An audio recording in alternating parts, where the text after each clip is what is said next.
నమస్కారం ఈటీవీ 360కి స్వాగతం. ముందుగా ప్రధానాంశాలు.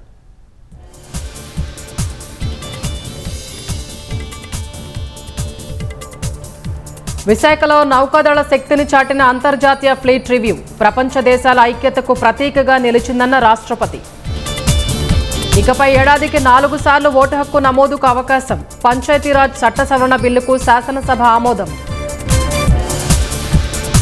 కల్తీ నెయ్యి వివాదంపై రెండో రోజు మండలిలో వాడివేడి చర్చ. దేవుడిని వైసీపీ రాజకీయంగా వాడుకుంటోందన్న హోంమంత్రి. మదనపల్లె చిన్నారి హత్య కేసు నిందితుడు ఆత్మహత్య. చెరువులో శవమై తేలిన కులవర్ధన్. స్థానికుల సంబరాలు.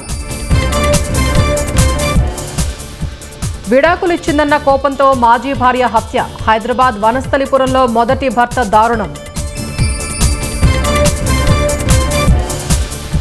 భారత్లో ఏఐ అభివృద్ధికి అవకాశాలున్నాయన్న సుందర్ పిచాయ్. 2 కోట్ల మంది ప్రభుత్వ ఉద్యోగులకు శిక్షణ ఇవ్వనున్నట్లు వెల్లడి.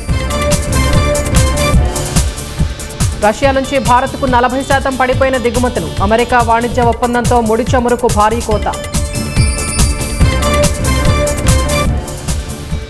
24 గంటల్లో పశ్చిమాసియాకు 50 యుద్ధ విమానాలు. జోర్డాన్లోని వైమానిక స్థావరానికి తరలించిన అమెరికా.